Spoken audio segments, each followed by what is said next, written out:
Well, our main presentation today is by David Tuma of Tuma Solutions. That's the author of the Process Dashboard, and I'm sure you know Process Dashboard is the premier open source tool that supports the team software process and the personal software process technologies. The functionality of the dashboard has grown and evolved over the last 20 or so years, and as a result, even experienced users of the dashboard are often unaware of some of the powerful features and best practices that are provided by the tool. So that's why I'm excited to welcome David, who is going to be presenting for us Process Dashboard, best practices, tips, and tricks. Great, thank you very much. I just want to double check and make sure everyone can hear me okay. Yes. Loud and clear. Okay, great. Fantastic. So just as a reminder, we'll be using the screen sharing capabilities of GoToMeeting today for this presentation. So if you have not joined the online portion of the call, please do so. There's a link there in the meeting minutes, and there's also a link in the calendar invitation. So, but I'll just move forward. So for today, we've got several different goals for this presentation. I'd like to empower teams who are currently using the dashboard to achieve new levels of mastery, partially by highlighting the best practices for planning and tracking in the tool, since those have evolved over the years. And also, since new features have been added over time, it's good to be exposed to some of the new functionality that you might not have discovered on your own. Now, for attendees on the call who haven't used the dashboard before, I'll also do my best to fill in background details as I go. And so this presentation will provide a sampling of what's possible. But of course, there is so much more than we can cover in an hour. So I'll go a little fast. Don't worry if you miss something. This presentation is being recorded, so you can go back and watch it again later. And then also I'll just drop in a plug. If you find this type of information valuable, I am available to deliver on-site mastering dashboard workshops to organizations that would like one. Alan Willett and I have delivered several of those over the years to teams in the US, Mexico, and South Africa, and the feedback has been overwhelmingly positive. And then finally, questions are welcome, but do please hold them to the end. All right, so I'm going to start with a presentation and an overview of the best practices for planning in a team project launch. And of course, a team project launch is performed in the application in the process dashboard that we call the work breakdown structure editor. I'm displaying that on my screen now. For those who haven't upgraded to a more recent version of the dashboard, who haven't used it in a while, I'd like to briefly point out a few user interface changes before I start on the functionality.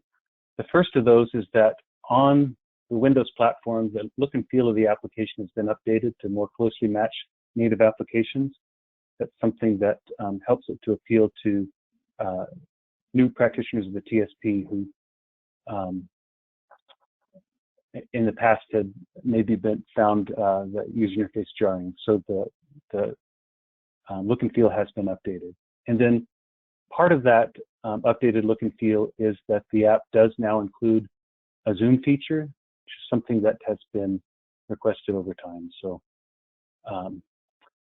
just want to make sure that that's aware. And so if you haven't upgraded to the latest version, that in and of itself may be a reason for you to make the plunge. So moving forward, one of the first things that we do in a launch is take a look at our list of team members. The first step in any new project is to take a look at this team member list and open the, click on the hyperlink that appears in the date header on the team member list. When you click this hyperlink, it gives you an opportunity to set some parameters. The most important one is to choose the start date of your schedule, selecting the date so that it aligns with your weekly status meetings or other reporting boundaries.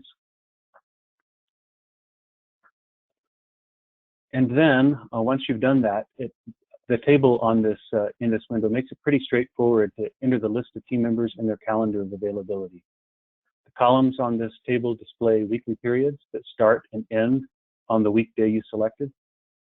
And of course, there's a separate row for each team member. You can enter hours per week and exceptions, etc. One thing that I'll just point out that isn't obvious, but it's a nice tip or trick, is that if you're working in this list and you need to change the order of team members, you can click on a name and then drag it in the list, and it'll reorder the list for you.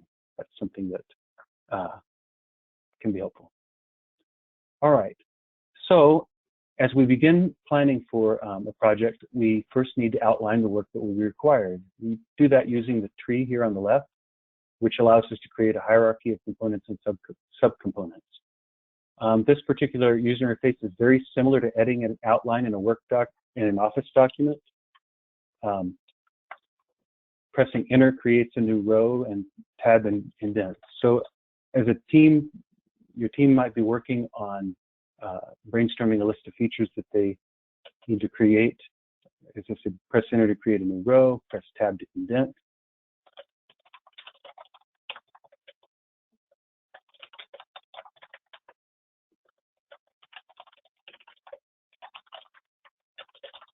I'm just entering some different components that a team might be brainstorming that they have to produce as part of their project. As you're typing, you can click on the icon that appears in front of a particular node to choose different types of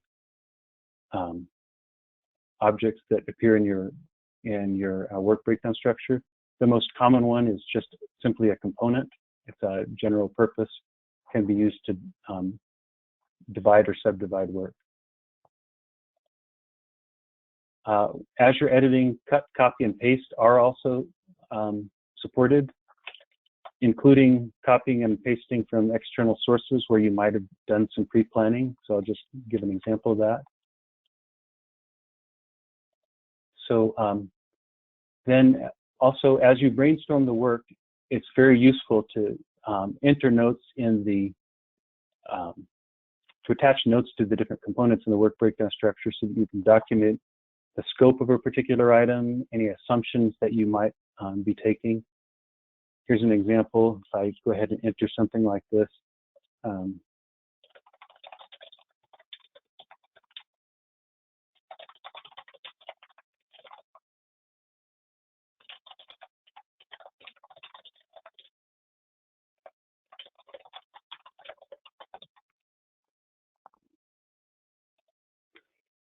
putting those comments in so that you don't forget them helps you to understand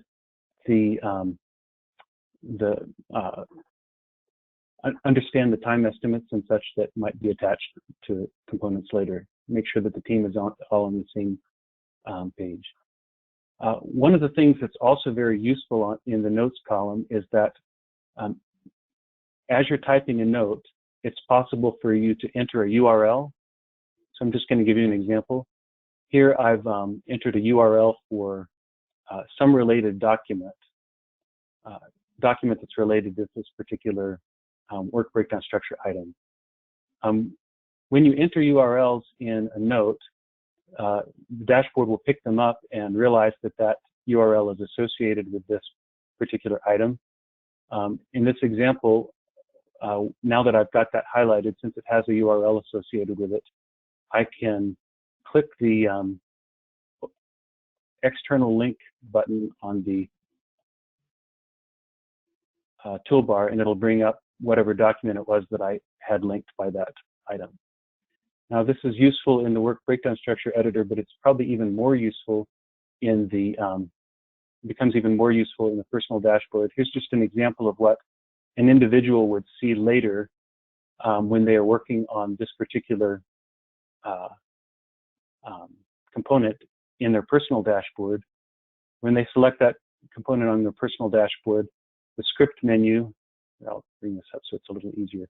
The script menu will also include, you know, one-click access to any of these URLs that you put in the note. So just kind of a helpful tip or trick.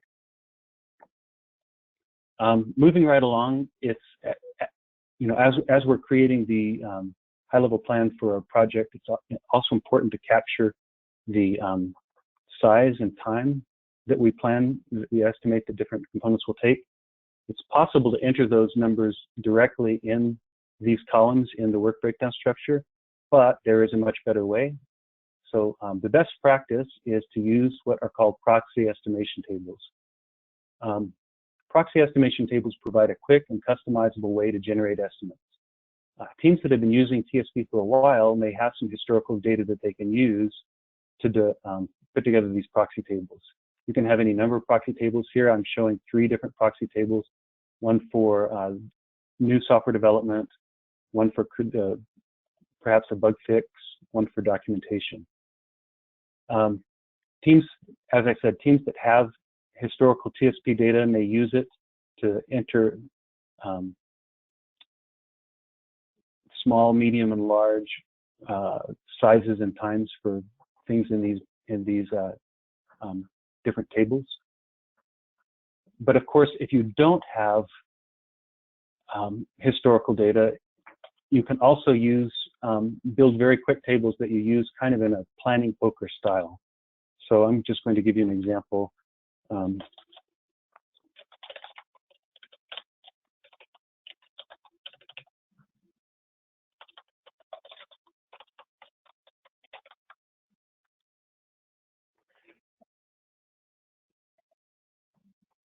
With no historical data, a team can just create a simple proxy estimation table and for example, enter the average time that a particular item of this type might take. Let's say the particular item of this type might take, on average, 10 hours.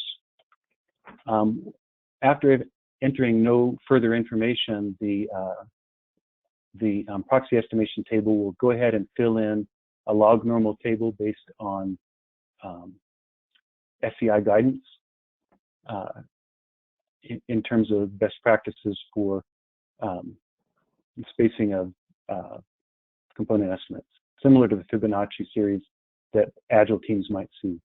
Of course, you can go in and change these values however you need to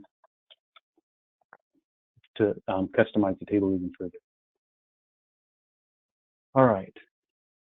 And one thing that I'd also like to point out is that although the names of the buckets are historically very small, medium, large, and very large, it's possible also to create buckets of arbitrary types. Here's I've given an example where it has 3 different buckets for a simple bug fix, an average bug fix, and a complex bug fix.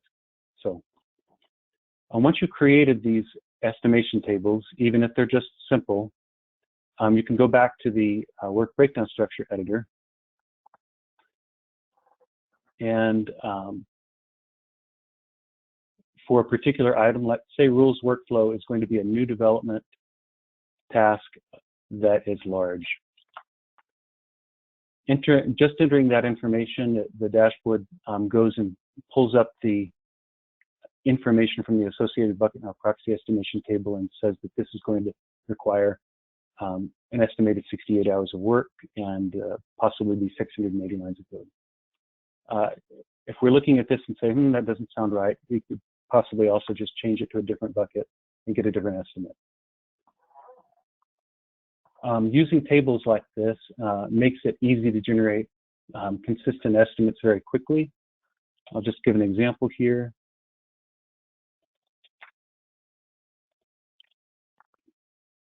Let's go through here and just enter some quick numbers.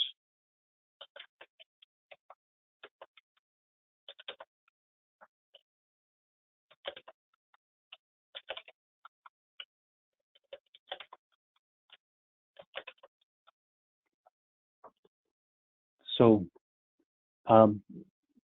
you can see, as you can see, it makes it very easy to put together plans for a project very quickly. One of the things that's also useful is as we make changes, the WVS editor is looking at the time estimates that we produce, and it's comparing them to the calendar that we put in for the team, and it's calculating the a particular possible planned completion date for the project.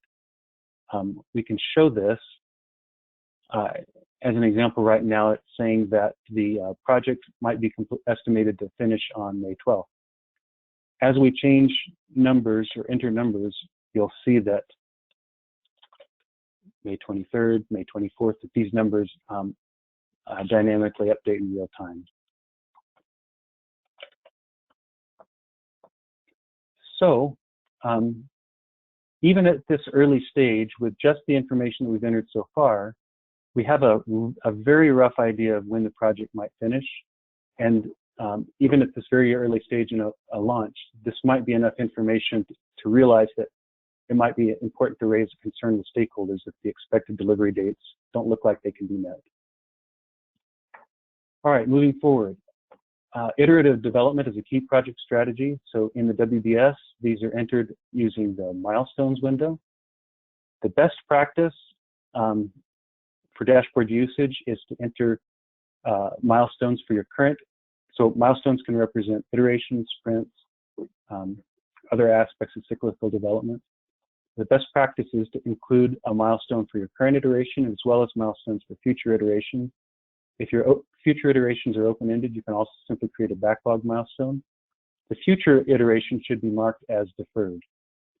This allows us to create high-level plans for those future iterations in the WBS, and the future plans that we create won't get pulled back into the team's plan for the current iteration. Okay, so back on the WBS, we can assign the work in our work breakdown structure to these various milestones.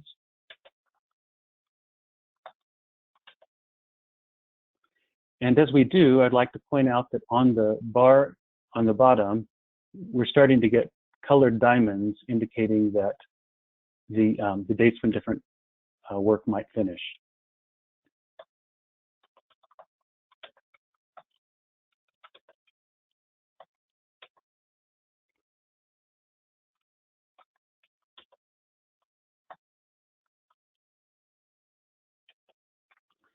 As we move things around in different sprints, you'll see that these diamonds update accordingly.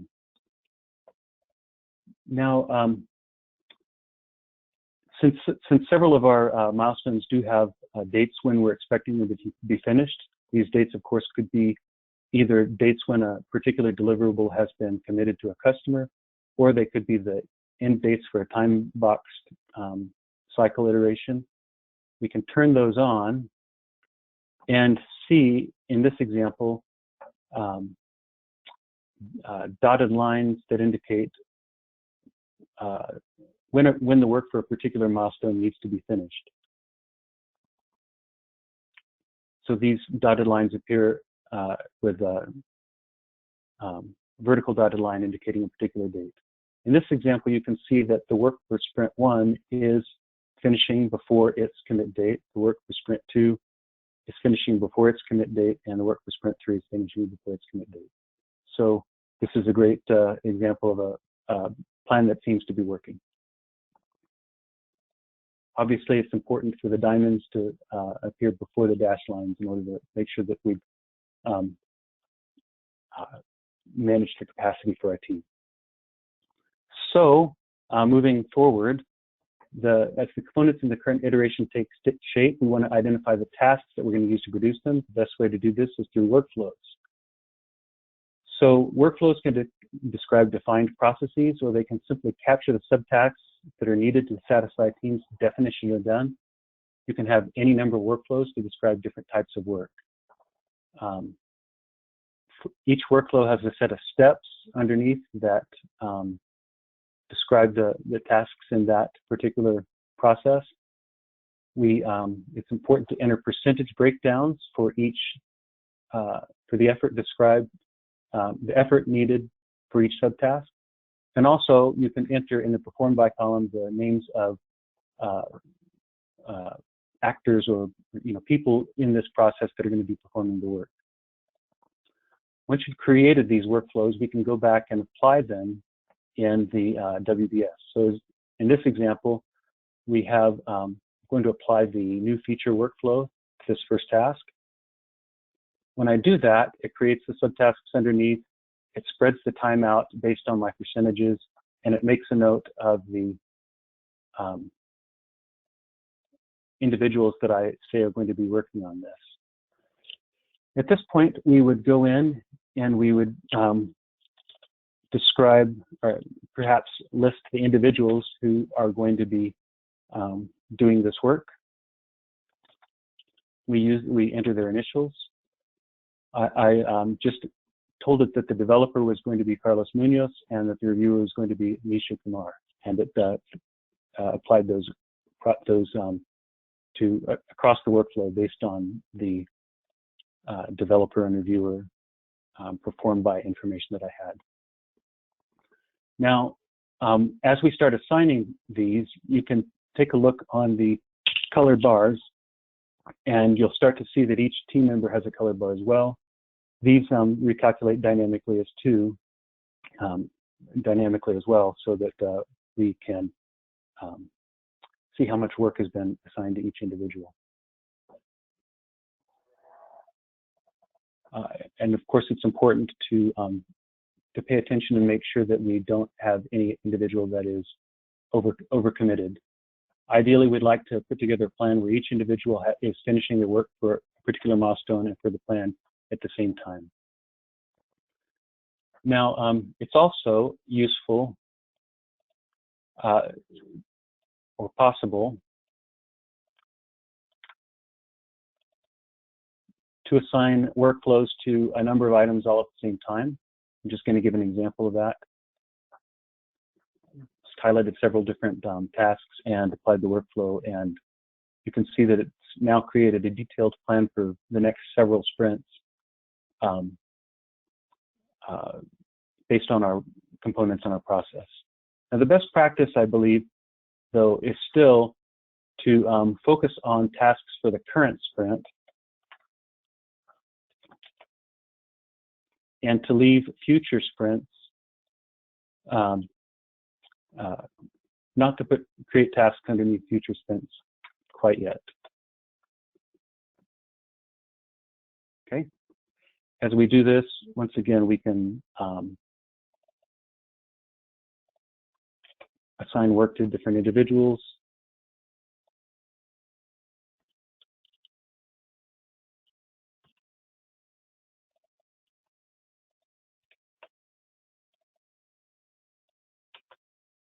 And watch the colored bars update in the bottom.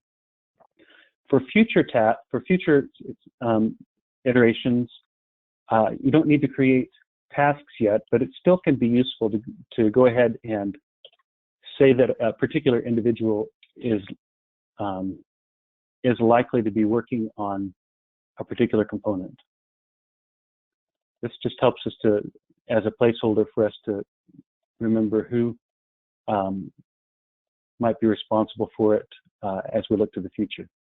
As we type all these numbers in, you can see it starting to create, show the plans for each individual team member, when they might finish their work for a given iteration. Sometimes if we're interested in balancing the work for a particular iteration, you can click on one of these bars and it'll highlight the work that each individual is going to be contributing to that iteration, when each person is going to be done. We can see at this point, for example, that Jane Doe has been given much too much work for iteration 1, and she's not going to finish it in time. Some of her work needs to be moved off onto somebody else. Okay.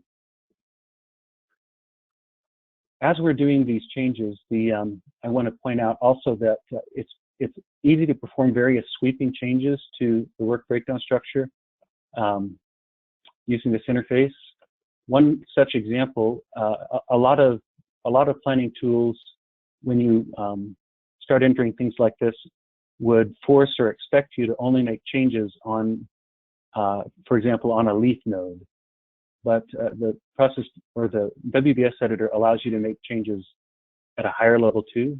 So, for example, the estimate of 21 hours for this component came from the workflow. But if we go back and perhaps the individual who's responsible for it looks into it a little bit further and decides that this is actually going to take more time, they can change that estimate, and everything underneath will update accordingly. Similarly, we just mentioned that Jane Doe is overtasked for sprint 1. So we might take a look at some of the work that Jane Doe is associated with and assign it to somebody else. Looks like Carlos might be a good candidate. And just by changing the estimate on, in this case, the front-end node, it reassigned all the work underneath from Jane to Carlos. So it's easy to make sweeping changes. Another example is that if your workflow definitions changed in the future, like let's say that a team decided that they were going to include a new step in their process.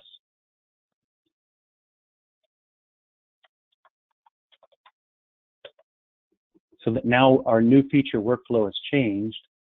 That seems like a problem because we've already used this workflow a lot to create tasks in our work breakdown structure. But we can go back and we can reapply the workflow, say that everywhere the new feature workflow is, we would like to update it and reapply percentages and rates. And as I do that, you'll see that it actually went through and did that. It respread the time out according so that the total time estimates were the same, but it redistributed it based on our new task, even assigned the new task to the person based on roles that were in it earlier. So easy to make very sweeping large sweeping changes. So with this, I'll go ahead and leave the WBS editor for now and move on to some of the other aspects of the dashboard. This gives you, so that gives you a very rough idea of how you can quickly create a plan. And I guess that one of the things to point out is that here we've only spent just a few minutes on this call, but we've already created what's becoming a detailed plan for the next 2 or 3 months worth of work without a lot of time or effort involved. So that's what the WBS editor is designed to make this fast, quick, and easy, and to accelerate your team's planning efforts. Okay, so moving along, I want to talk about the some of the charts and reports. The dashboard provides obviously an extensive collection of charts and reports to support data-informed decision-making. We could literally spend days on this topic area. I'm just going to touch on a few highlights using some sanitized project data. So I do have sanitized project data from a team that was collecting, a team of about 70 people that was working for about 2 years. So the data has been scrubbed to protect confidentiality and privacy, but I'm just going to show you some of these charts. One of them, let's see. So this is probably one of the most common charts that people are used to seeing and managing their project with, cumulative earned value chart. It's basically a burn-up chart, similar to the chart that's in many mainstream Agile tools. So this chart can tell you if you're ahead or behind, and in this case, this team is about a month behind, but this chart really can't tell you why. And to help with that, I'd like to showcase one of the perhaps unsung charts in the ED gallery that doesn't get as much attention as it should. It's the earned value versus cost chart. It shows the same 2 lines as the planned, as the previous chart did, but it adds a 3rd line, the screen line, for actual cost. This is a great chart because comparing any 2 lines tells us something unusual. As before, comparing the blue and the red lines tells us whether the project is ahead or behind schedule. Comparing the green and the blue lines tells us if tasks are taking longer than planned, and comparing the green and the red lines tells us if the team is being able to spend as many hours per week as they planned. In this example, the green line is much higher than the blue line, indicating that tasks are taking longer than expected. It's likely that the team significantly underestimated how much effort this project would require, and that the final cost of this project would be higher than planned. Now, I could show you the same chart for a different team, just for comparison purposes. This chart is telling a very different story. On this chart, tasks are taking almost exactly as much time as expected. So their estimates were very good. However, the team has not been able to get in nearly as many tasks or hours per week as they expected, and that's what's causing them to be behind. So, obviously that's one of the strengths of earned value planning in the dashboard, or earned value planning in TSP, is presence of this actual data to be able to give us a feedback loop and to troubleshoot questions such as why our teams are ahead or behind. So moving right along, the burn-up chart only gives credit for work that's complete, similar to what is done in an Agile tool. So it doesn't give us insight into tasks in progress. It's important for us to track that. And as with Agile tools, the dashboard does provide a Kanban chart in another place for tracking in progress work.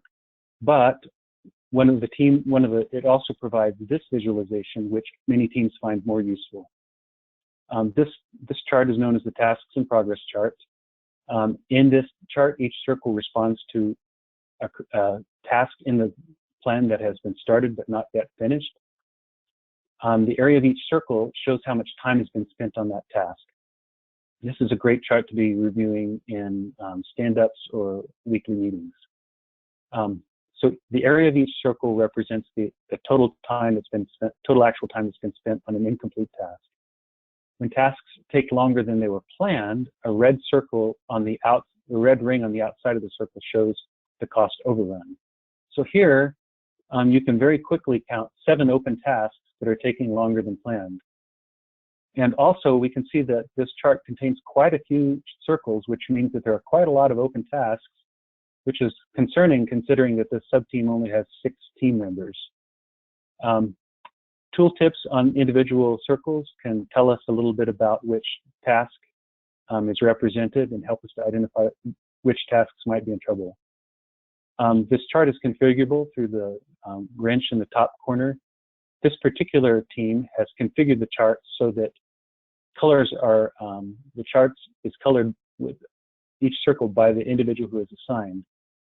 That means that you can quickly scan the circles of a common color to see if somebody on the team has been spread too thin. Okay, another chart that I'd like to really call attention to that doesn't get used as much as it should, but is extremely powerful, is the external commitments chart. I'm going to just show you this. This chart is powerful because it is also highly customizable through the wrench in the top corner. You click the wrench icon to build a chart showing the features that your stakeholders care the most about. And you can even create multiple versions of this chart for different stakeholders. So I'm going to give you an example.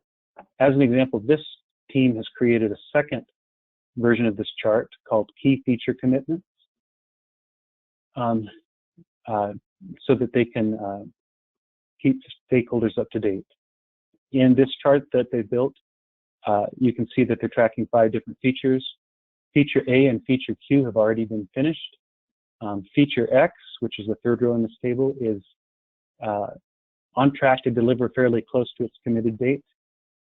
And Feature Y is projected to complete a little bit early. Feature Z in this chart is targeted to miss its completion date, or its promised date by a couple of weeks. So the team might have to have conversations with their stakeholder to determine whether or not that slip of delivery is going to be a problem. If it is, they can click on the bar and it will show a Gantt chart of the work that is driving that bar, that contributing to that feature. The team can expand out and see which components or tasks might be causing the schedule to slip to see if those things can be moved forward or rescheduled, etc. Okay, so I could highlight a lot more charts for tracking schedule, but definitely not enough time today to cover them. So I'd like to switch gears again and show another chart which is extremely valuable. It's called the Workflow Process Analysis chart. Back on the team dashboard, once you've highlighted a particular project, Workflow Process Analysis is the second item in the list. So if I go ahead and bring that up, what we see is that it first shows us the workflows that this team has defined in their project. We can choose one, and it displays a sophisticated set of reports and charts that are tailored for the workflow in question. This example is an analysis of the team's new feature workflow. This report is analyzing data from a large number of new features that this team has developed over the past few years. And as soon as we open the chart, we can see useful information like, for example, the percentage of time that was spent in each phase. Teams can use this to update task percentages on this workflow when they start their next iteration. As we click around in different areas on this chart, we can see that, let's see.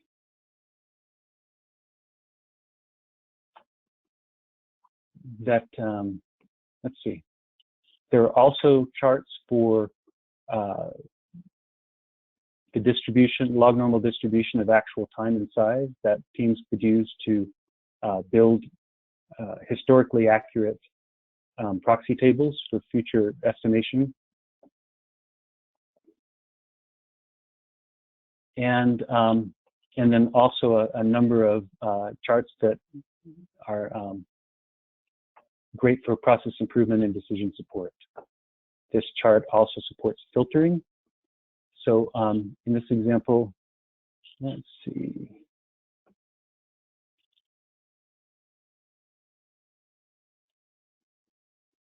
Oops. I'm going to go back. I'm going to, instead of the defect fix workflow, I'm going to take a look at the new feature workflow.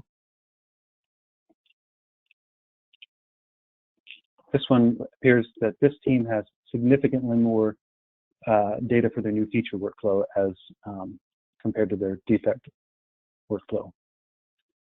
When you see that there's significantly more data, it's helpful to use the filtering capability. This I'm going to go ahead and drill down and just take a look at a smaller handful of components, so making use of this filter. And looking at different subsets can help us to understand characteristics of different types of components on our plan. I'm going to just drill into, obviously there's a lot of charts here, but I'm just going to drill into one to give an example of how we can use some of these charts to learn more about the team's performance. This one is a time and phase chart. Its horizontal axis shows different components that have been completed over time in chronological order. So whenever the team completes a new component, it'll be added to the right side of this chart, where the team can review its quality characteristics. So the vertically stacked areas on this chart are showing what percentage of time was spent on various phases of the team's workflow. It makes it easy to quickly spot components that have unusual time allocations.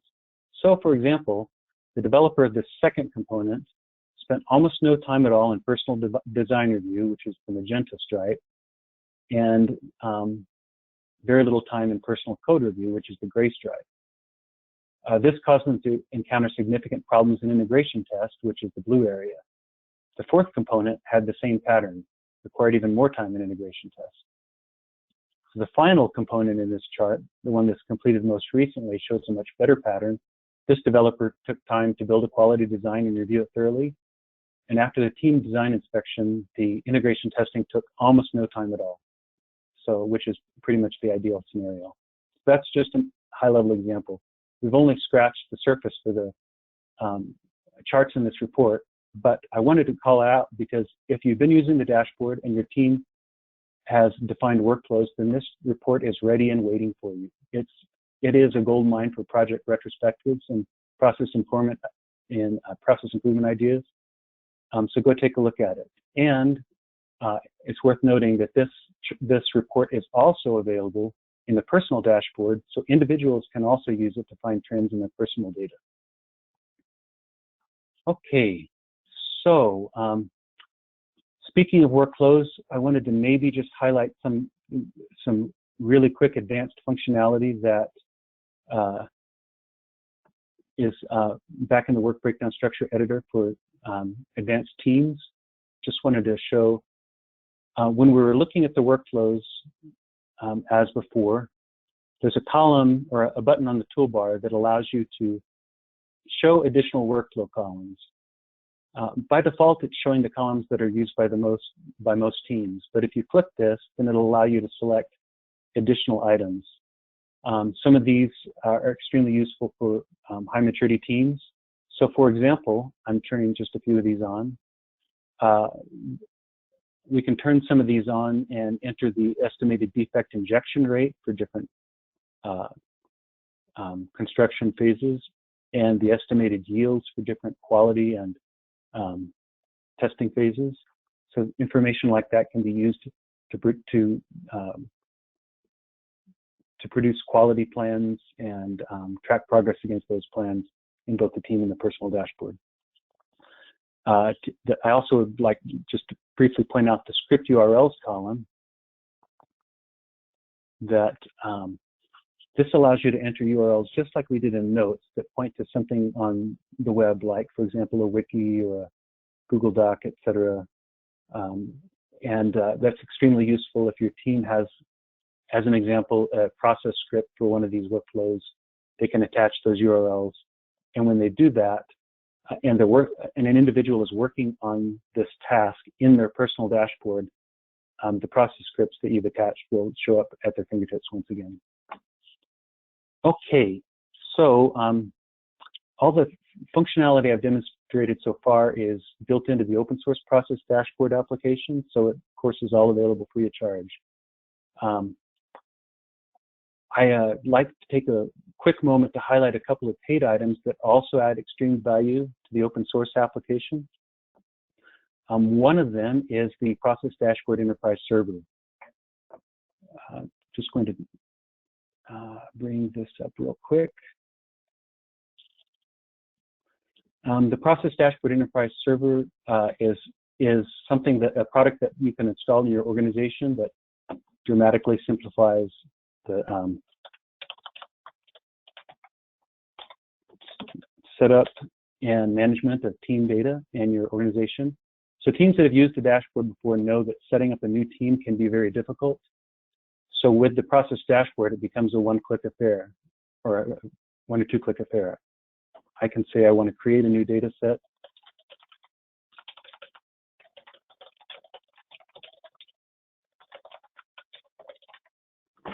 In this case, I just give an example of a name for a team dashboard that I'd like to create, and I click Save, and it's been created. We can grant permissions within the enterprise server to allow other individuals, like team members, coaches, team leaders, etc., to open this particular team dashboard. When we do grant those permissions and people log into the enterprise server, they'll see it in the list on their homepage. And at that point, it's just a matter of clicking on it to launch the dashboard. Apologize, this is launching on a separate screen, so you're not seeing the splash screen. But without having to install or set up or know the location of team data, they just click on something and it can open up this particular team dashboard. So it even downloads the most recent version of the Process Dashboard software if necessary to make sure that the individual is up to date. All of the data all of the team data that's entered in this way, team and personal data, is stored in a database, so a DBA can set up automatic backups and make sure that you have a disaster recovery plan for all of your TSP data in your organization. And also, there's a feature that is very useful that I would describe as a time machine feature. If we look at any of these data sets, there's a feature that allows us to pick a particular date in the past and open the dashboard showing historical charts, reports, and historical data as they appeared on that date.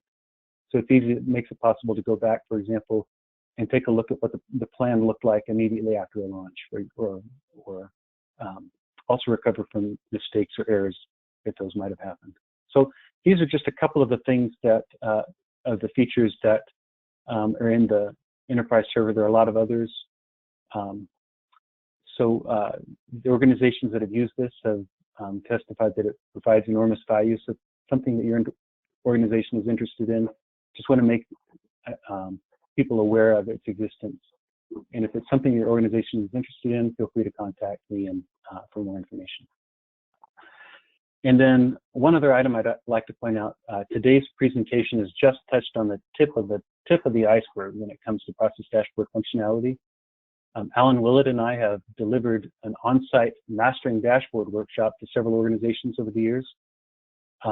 And that workshop has taken their teams and coaches to a new level in their ability to command the tool, accelerating their performance and opening up new opportunities for empirical process improvement. It's a multi-day workshop that's customized to your organization's needs. So if that sounds like something that's that your team is interested in, then also feel free to contact me for more information. All right, so that kind of brings us to the end of this presentation and to the, we're right up close to the top of the hour as well. So I can just stop here and open it up for questions. Thank you, David. Are there any questions from anyone who's on the call? Yeah, hi, David. Daryl, I have a quick question. Kind of a minor question, but I think it will maybe highlight some of the robustness in the tool. And that is, if we have a situation the team creates a process where the percentage distributions for that process don't add up to 100%. They're putting percentages in, they don't add up to 100. How does the process dashboard handle that? It's perfectly fine for the percentages not to add up to 100. And as an example, if you might have noticed that when I gave my demo earlier, I even broke this workflow sum because it used to say 100, and then it used to add up to 100, and I added this new phase, which is 5. So now we're giving 105%. No, but realistically speaking, what happens is that the dashboard or the WBS uses these whatever numbers you put in this column basically as weights. So it does its own sum, adds up, figures what they add up to, and then distributes a time estimate based on these weights. So if you didn't add up to 100, it's not a problem at all. It just corrects it so that it does kind of silently add up to 100 in the background on your behalf.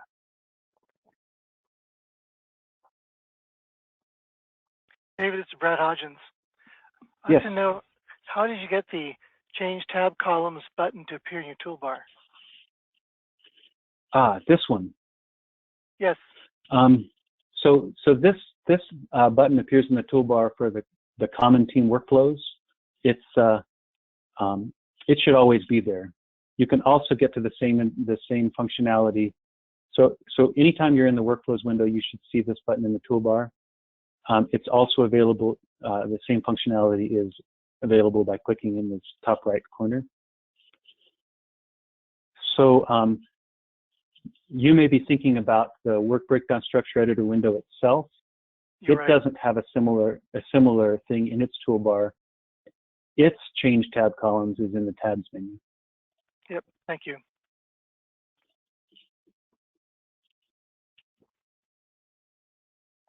Thank you. Any other questions from the group?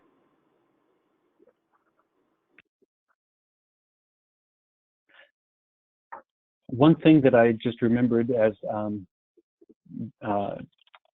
Brad typed up is that there's another advanced feature in workflows that I forgot to mention earlier. It's that when you're looking at a particular workflow, the clicking on the node menu allows you to indicate the type of each task. These to map each task to the phases in an underlying metrics collection framework. Those, in this case, our underlying metrics collection framework is the TSP. Sometimes the mapping isn't is great, and sometimes it's not exactly precise.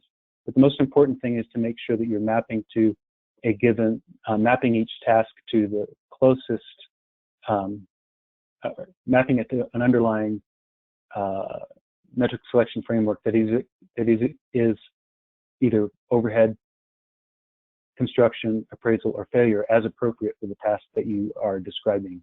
That makes it possible for the workflow process analysis report to do all of its magic. But one of the things that I wanted to point out here is that there is an item in this list called Personal Probe Task, which you can select generally as the first task in your process and replacing a planning task. When you put a probe task in, it basically imbues this workflow with all of the high maturity behaviors that we traditionally expected from, that we learned about in the PSP class. So this workflow in the personal dashboard, this workflow will receive a component plan summary form, it will receive a size estimating template, and it will receive the probe wizard, which gives individuals the access to all of those fantastic tools that they used in the PSP course, but not just for software, but for any type of work that they might be doing. So in this case, for example, if I added a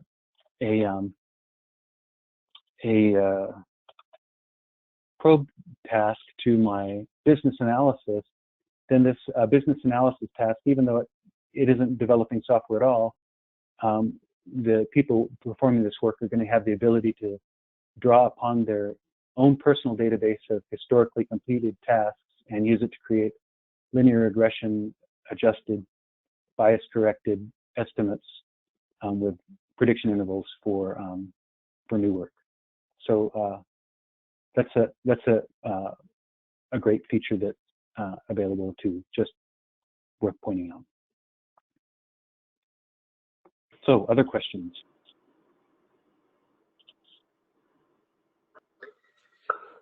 Hey, David. I'm wondering if you could just comment on the size of the user community, you know, how many people have downloaded the dashboard, that kind of thing.